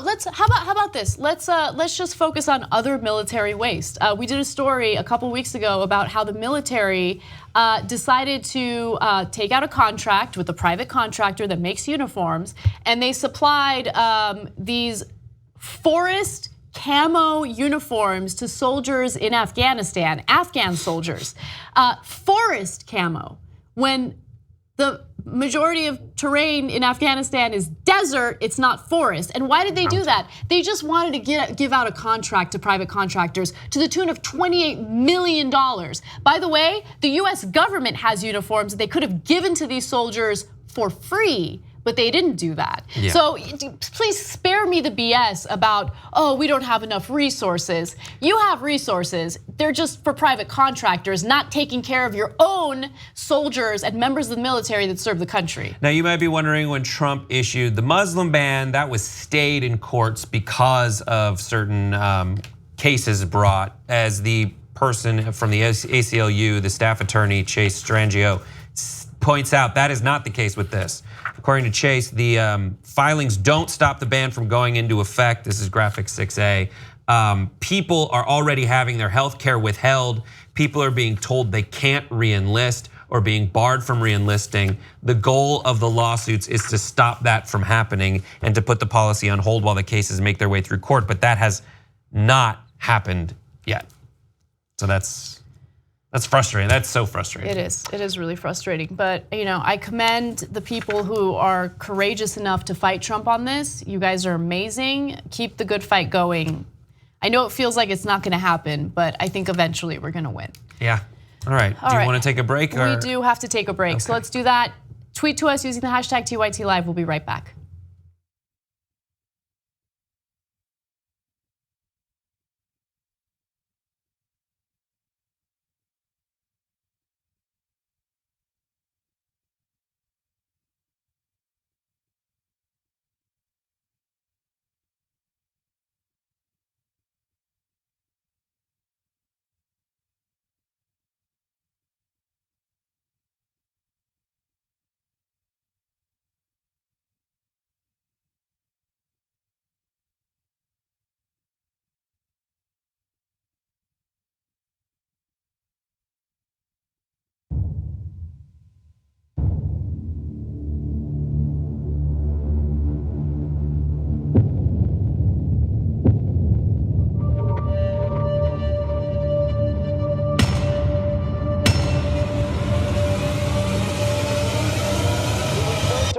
If they're small, something else must be small. I guarantee you there's no problem. I guarantee it. You said I had small hands? They're not small, are they? I never heard that one before. Welcome back to TYT Sports. Jason and Francis here. This is where everybody has to listen.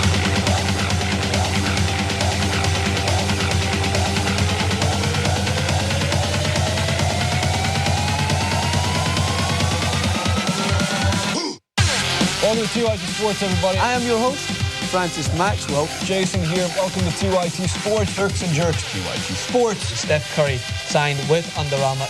Tom Brady's mad, by the way. Do you hear me? Back on TYT Sports. Actually, leave a link in the description box below instead of lying about leaving a link in the description box below. Editor, throw up another picture of the UK bacon. And another.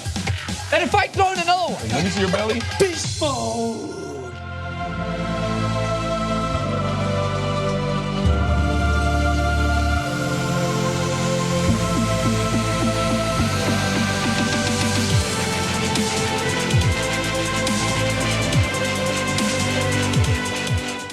TYT is unique in a lot of ways. I'm gonna ask some uncomfortable questions. I feel like I missed out. So what is going on? If I don't eat, my head's gonna explode. As I take my shirt off, just goes, is that your body? Now we move to inappropriate story number 2. I just never felt guilty about masturbation. It's amazing.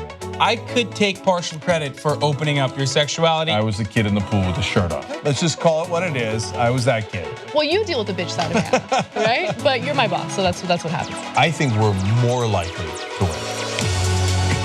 They do see it from a frame of the rich and the powerful, and they don't realize that. The last time that happened, we elected Abraham Lincoln. I don't know, wouldn't it be wonderful if we unfucked the world? You and I are a disaster. Don't stereotype all cops, don't stereotype all anything. Blowing up like Dave Kohler on Twitter, that's pretty good progress. I didn't know you could leave positive comments. It's a very TYT thing. I tell you a whole bunch of depressing stuff so that at the end I can give you hope. Winning is, in terms of change and positive change, is not just possible, it's inevitable. Great time to be alive. Let's burn this mother down. How's that what you're saying? Fuck it, let's go do it. And that's why I keep thanking you guys for being members.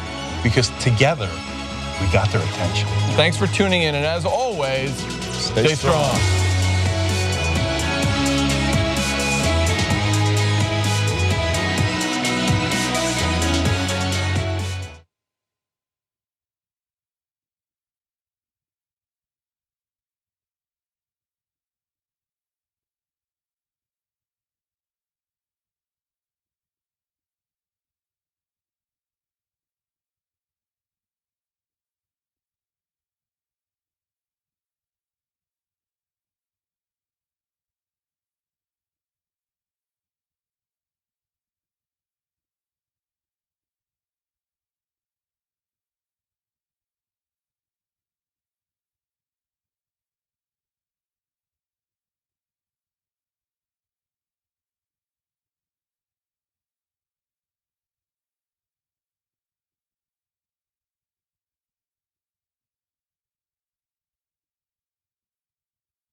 welcome back to TYT. Anna Kasparian and Brett Ehrlich with you. A few TYT lives before we move on to the next story. Norma GP says, my cat has more personal responsibility than Trump. It's true, cats like to dig a little hole for their poo and then they cover it. You know, it's considerate and it's thoughtful.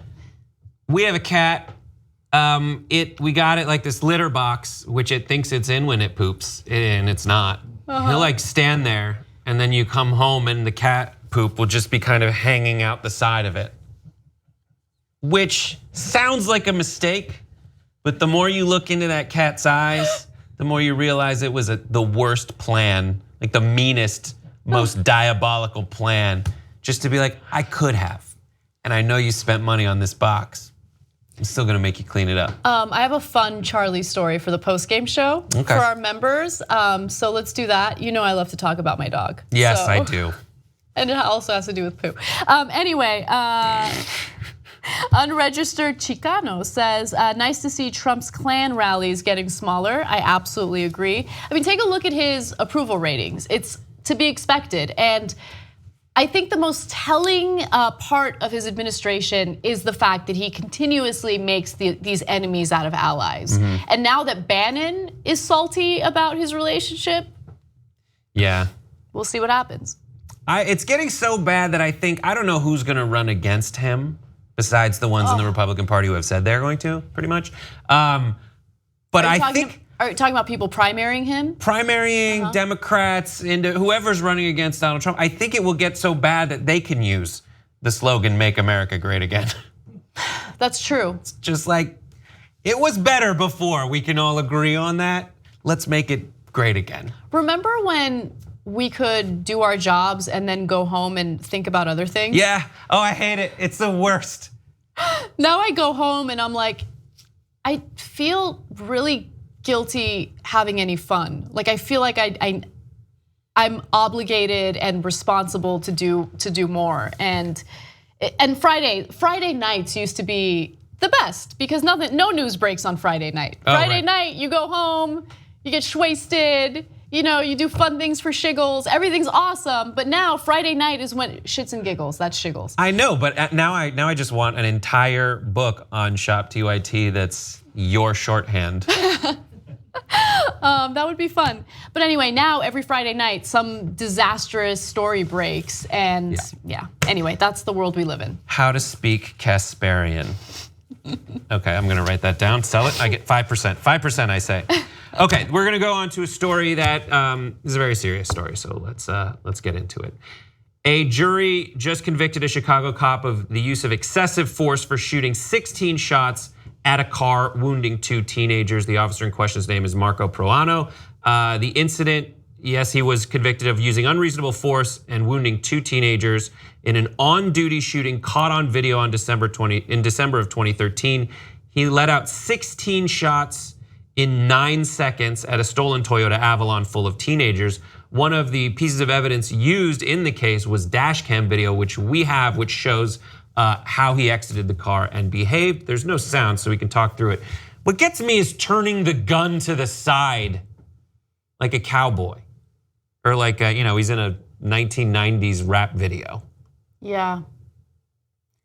I'm really happy that no one got killed. And look, it was a stolen car, and so they were obviously involved in criminal behavior. There's no question about that. There's no defense of that, at least coming from me. However, look, your job as a cop is to make sure that you protect people. And that shooting happened in a residential area. I don't think anyone deserves to die simply because they stole a car. They certainly do deserve consequences, but that is not the consequence. Trying to kill someone, especially teenagers, should not be the consequence, right? And that was just such a dumb move on his part, to say the least. It actually put more people in danger. It threatened more people's lives, and it just shows how incredibly irresponsible he was during this situation. I'm actually shocked that the jury found him guilty. Really? Why is that? Because we've done so many of these stories. Look, Walter Scott comes to mind. Walter Scott, who was literally running away from the cop, got shot and killed in the back, right? Tamir Rice, there was no justice in that case. A 12-year-old playing with a toy gun, he got shot within 2 seconds of the cop showing up to the scene. I mean, these stories keep happening. Philando Castile is another example. Someone who let the cop know, I have a licensed gun in the vehicle. Cop opens fire and kills him in front of his girlfriend and her daughter who was in the back seat. I mean, these stories are, like, they just continuously happen. And I feel like we're now conditioned to not expect justice. And so it is shocking that in this case there was justice.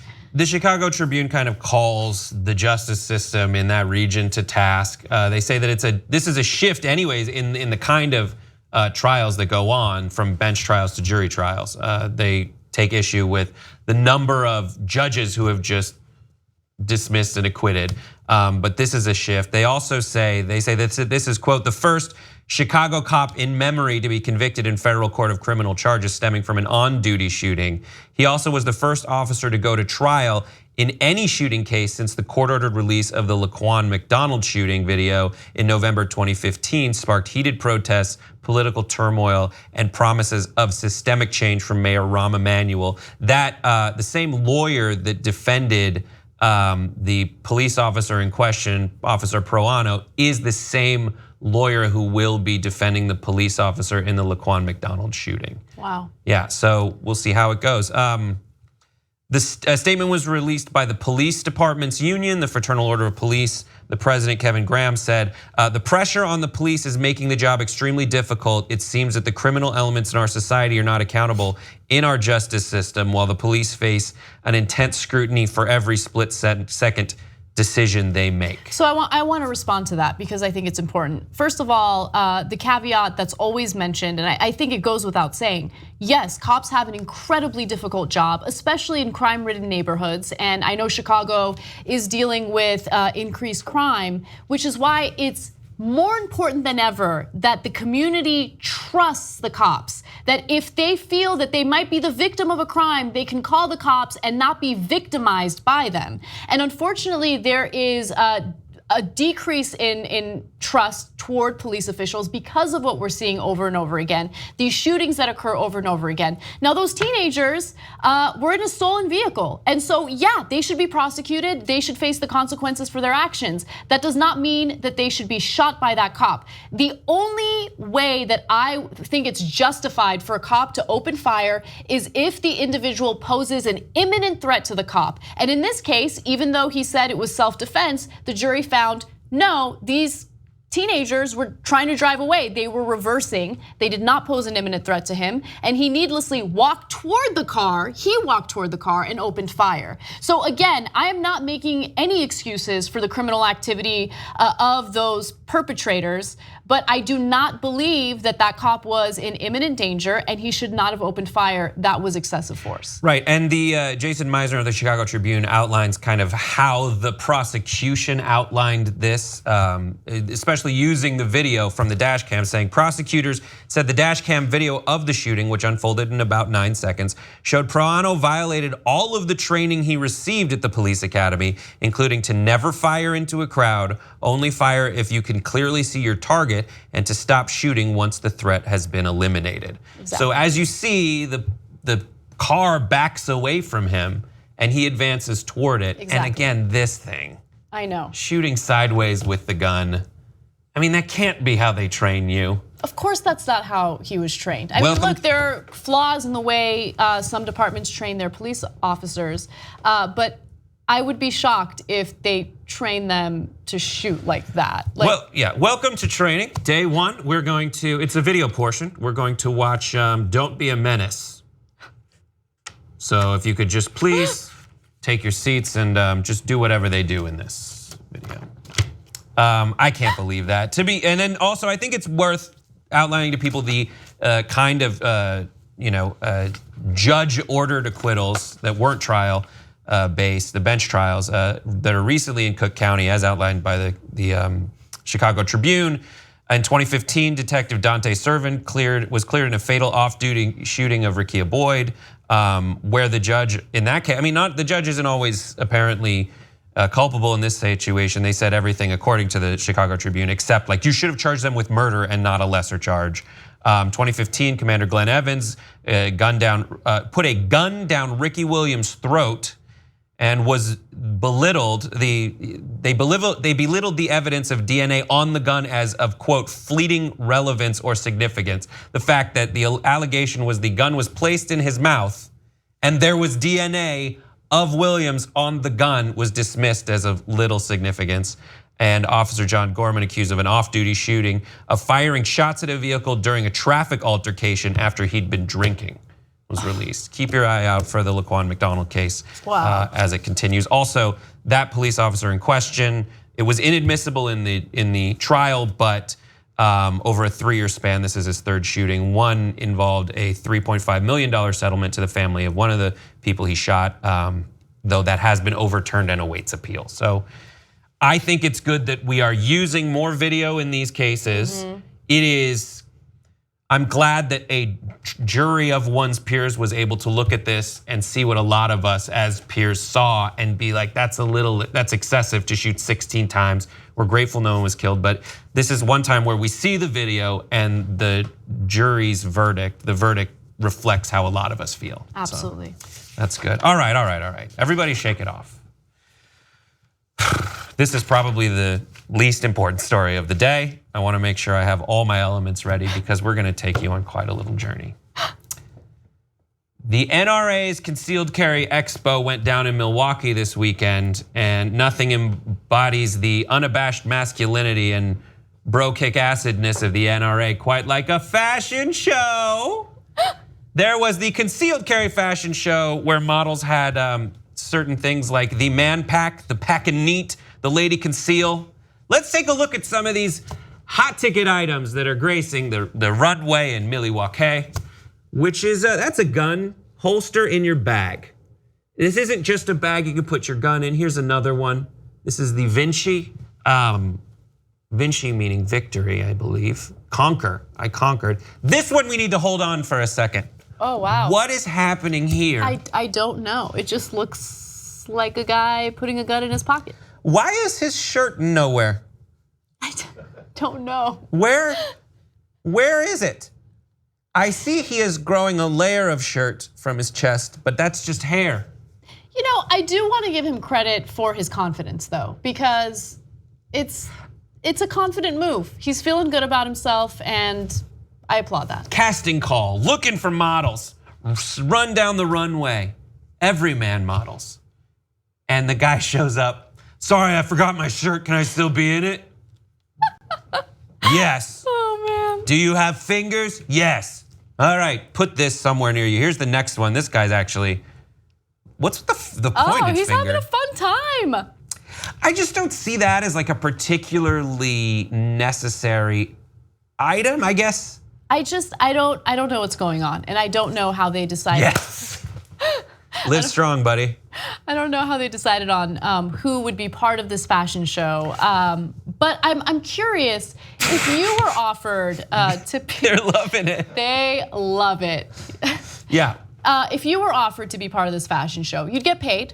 Yeah. But you'd have to do it shirtless. Would you be into it? Yes, 100%. Really? 100% I would do it. Are you kidding me? Mm-hmm. How about you? You would have to be in like. No, I wouldn't do it. You get dressed up like the women in the first two, so you're in a sophisticated outfit where you're. Look, I am not in line with the ultra liberal position regarding guns, okay? I don't want to ban guns, but I do want common sense gun legislation, gun control. I don't think that certain people who have access to guns right now should have access to guns. I want to close the gun show loopholes. I just want common sense. I've talked about my interest in obtaining a gun for self-defense to, you know, a lot of liberals, they don't like that I have that mindset, but it is what it is. It is a constitutional right. I think that constitutional rights do have limits, including the First Amendment, and I think the Second Amendment should also have limitations. Now, with that said, I don't think of guns as toys. I don't think of them as fashion statements. I don't think of them as something frivolous like that. They are weapons meant to kill. And so as a result, like fashion shows like this aren't cute. They're not cute. And what it does is it really shows you what the NRA is. The NRA is not about protecting the Second Amendment. The NRA is an organization that's funded by gun manufacturers who want to profit as much as humanly possible. It is part of this capitalistic system that has a corporation or a number of corporations who just want to profit at any and all costs, and that's not okay. This is not funny, and it's not, well, it's kind of funny, but it's not cute. Yeah, those are deadly weapons. They are, they're deadly weapons. I just want people to take these guns seriously, right? I don't want to take your gun away from you if you're a law-abiding citizen, but I think that we need to have real conversations about gun safety, because we never talk about that, okay? There need to be laws that make it mandatory for people to put their guns in safe places so their kids can't get a hold of them. That conversation never happens. The only time you have conversations is when you hear from the two extremes yelling at each other and ripping each other's throats out. But anyway. Which they shouldn't do, because one of them has guns. Right. Let's take a look at some more photos, shall we? Yeah, let's have fun. Let's finish it out. I like it. Because it's a bag. I assume that somewhere in the bag is a location where that tucks away just nicely, because the last thing you want to do is rifle around. You're like, no, that's my cigarettes, that's my lipstick. She looks afraid of her gun. I mean, I know it's just one picture, but that was interesting. I think the simplicity of this one's a good one. I don't get what they're selling. Okay, they're selling holsters? It's accessories. Like they didn't exist before? It is gun accessory holsters, so you're not just tucking it. It seems like you're not just tucking it into your pants, which is the big fear that I always have, even when I'm watching movies, when they tuck it into their pants, I'm like, you're gonna shoot your yo-yos off. And this one I love. It's an action shot. I assume the gun is in the bag, but at this point you don't know. She says, girls just gotta have guns and ammo, which totally rhymes with girls just wanna have fun. I don't know. Why didn't she just leave it at guns? Like, girls just wanna have guns. Girls just wanna have guns. That makes total sense. So look. Wait, that's amazing. Yeah. And she added ammo. For no reason. She's like, what am I gonna do, throw the gun at someone? You think? I don't know. Do we have the video of my favorite gun accessory of all times, the backup? A video that came out? We do not. There was a infomercial that came out quite a while ago for this thing called the backup, which is literally just a gun rack for your shotgun that slides between your mattress and your box springs. And it's like the backup, which tucks conveniently under your sheet. So you can like roll out of bed having just had a dream where you're being attacked by like wild buffalo unicorns, and then have your gun in your hand like immediately. But look, that's what I'm talking about. If you have kids, that is accessible to your kids. I don't think you should store your gun there. Again, I don't want to take your gun away if you're a law-abiding, responsible citizen, but that's not where you should put your gun. Yep. Your gun should be in a safe that is inaccessible to your kids and to anyone that could potentially harm themselves. Anyway, whatever. Look, it's a huge industry. People stand to profit, and they're trying to appeal to you. And the way that they do it is, hey, if you're a woman, we got these cutesy little pink guns. It's a weapon meant to kill. It's not meant to be cute. So let's just, for once, take it seriously. It's a weapon meant to be, yeah, that is the dress to kill. I already used that joke, I was gonna use it. All right, well, let's move on. $51 billion industry, by the way. Okay, Texas loves its pets, everyone. And amid all the destruction of Hurricane Harvey, it's nice to see some good news and something to warm your heart a little bit, like people saving their pets. Folks have refused to leave their pets behind, which is actually a really, really difficult issue to face. When the hurricane is already causing so much death and destruction, the last thing you want to do is like have to worry about your pet. Well, it seems like, according to Monica Schmidt of Houston's Humane Society, it seems like everyone coming off a boat is carrying a dog or a cat. Apparently in Katrina, 250,000 dogs or cats were displaced or died, according to the ASPCA. People stayed behind. Now there are shelters that are taking this into consideration and allowing people to bring their pets with them. Oh, I love it. Which is so nice. Houston's Bark Animal Shelter on Monday set up a trailer to help house displaced pets at one site that wasn't allowing pets inside. It said on its Facebook page, which is so nice. The Humane Society in Houston's 300 animal shelters will transfer existing animals to other locations after waters recede so it can take in an expected surge of stray animals. Is the zoo okay? I'm sure you're wondering. The zoo is okay, according to the report at the Houston Zoo. Although some of the animal enclosure moats were filled with water, the animals on the other side of those moats were fine. 30 people stayed behind. The zoo's okay. Ugh, do you want to play a game called Make Anna Cry? No, I don't want to play the game. Because we're gonna see some people who fled the waters to get to safety, and they brought their dogs with them. Okay. Anna, picture little Charlie. No, don't do it. Mama, take me with you. Oh, I would not leave Charlie behind. There's no way, there's nothing that could convince me to leave him behind. Look, there were stories of people who were being turned away from shelters that weren't allowing pets. And so family members would take turns waiting outside the shelter just to be with their pet. And so, it's raining, they're drenched, it's uncomfortable, but they don't want to leave their pets behind. I would do the exact same thing. There's nothing that would make me leave my dog behind. Would you look like this person hauling your dog to safety on your shoulders? That's really sweet. Look at that, and that dog is so cooperative. And so cute. I knew this human would come in handy. People passing dogs off in little coolers when they get to safety. Look at them go. Holding their dogs, waiting to get into the buses to be taken to safety. Look, for some people who don't have a dog or a pet, it seems ridiculous how emotional people get about their pets. And I know that it's not the equivalent of a human being and it's not the equivalent of having a child.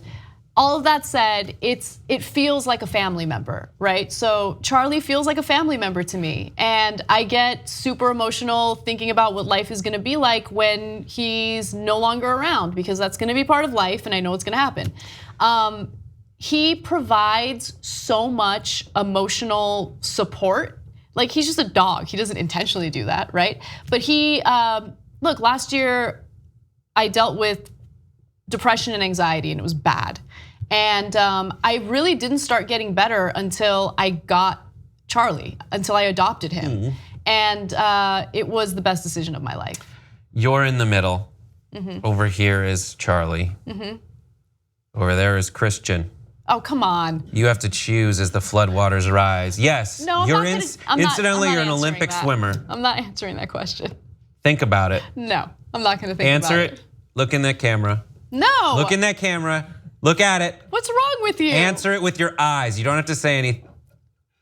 I would. There. I'm not answering this question. This is just a wrong question. This is the wrong question. All right, we have two or three more photos. Let's finish the photos because they're gonna warm your heart and make you feel, okay, so she's carrying her pups, one in each arm. This one is more of a cat person's photo. Look at the cat. I feel so bad for these people. I feel so terrible for them. The cat ones are the most impressive when they say they're people carrying their cats, that the cats would participate. Now this one is. No, see, this is what I'm talking about. This is what I'm talking about. Okay, so for those of you who are listening in on Sirius XM, the picture features an older man who, obviously his property has been severely damaged by the storm, and he's embracing his dog, and it appears he's sobbing, and it's a very emotional photo. Yeah. And when it was reported on, it was said that this man was recounting what he considered the most frightening experience he'd ever been through, and he had his dog there to get him through it. Looked up at him, and he had to make a decision between his dog and Christian. I get it. It was weird that Christian was there, your husband. Yeah. But he had to make that decision. You gotta stop. All right, we'll find out when the cameras stop rolling. Anyway, my heart goes out to all those people in Houston, and I can't imagine what it's like to go through all that. And I'm not crying; it's just I got something in my eye. But yeah, it's a tough thing to have to leave your pets behind, and I know that a lot of people in Houston did have to make that decision and did lose their pets as a result. So. Right, And I go through and I find these stories. I mean, of course, stories of people, we've covered that in other parts of the show, but the stories of folks they went and doubled back, and folks are doing that now, doubling back to see if they can find their dogs. Yep. And many of them do, which is great, and it's nice that they're allowed. Stop crying, it's embarrassing. I'm not crying, I'm good. I'm good. I get I get less emotional when it feels worse. What about your cat? I don't care. Sometimes my fiance will just be like, this thing will die someday. And just look at me. It's really depressing, shit gets dark. Okay, let's move on to the final thing, pizza time. Zombie cars will be bringing people in Ann Arbor pizza. What do I mean by that? Well, Domino's and Ford are teaming up for a new initiative where driverless cars will be dispatched to certain lucky Domino's pizza ordering fiends, and they will be extremely confused. So the idea is that they will have a random person will be chosen. You'll use the Domino's app. They'll pick a random person. They'll give you a call and say, are you okay with a driverless car getting there? And after that, quote, people will have to come out of their homes and type a 4-digit code into a keypad on the mounted on the car that will open the rear window and let customers retrieve their order from a heated compartment. The compartment can carry up to 4 pizzas and 5 sides, Domino's Pizza Inc. says. Only 4 pizzas and 5 sides? How many pizzas do you order? I mean, sometimes you want variety. What if you're having a pizza party? You want more pizza. But anyway, I'm gonna have to get more friends if I need to order that. Anyway, that's not the main point I want to make. Look, this kind of stuff is happening among various companies throughout the country. And I'm not just talking about driverless cars. I'm talking about, jobs being lost to automation. And so oftentimes when we discuss bringing jobs back to the United States, we'll focus on positions that have been outsourced, which that's a legitimate conversation. But a lot of people are gonna lose their jobs because of automation. A lot of people have already lost their jobs because of automation.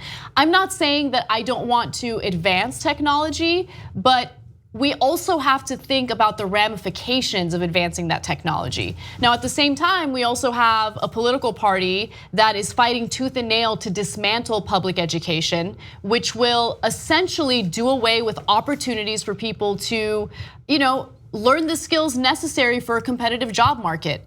We can't let that happen. We need to make sure that our workers are skilled, that we have access to affordable education on a college level and free education in a grade school on a grade school level. These are the kind of things that come to mind when stories like this come out. While it's exciting that technology is advancing, it's also a little scary because people will lose jobs and ways of earning money. Yeah, it's strange because it was reported that according to the CEO, we'll go to graphic 31, Wiener said the company has 100,000 drivers in the US. In a driverless world, he says that he could see those employees taking on different roles in the company. I hope so. I hope so. I hope so. It's weird. Well, we'll see how it plays out. Anyway, we do have a post-game show for our members. So if you're a member, stick around. And of course, that will be live. Brett will be joining me. And for everyone else, have an awesome night. We will see you tomorrow.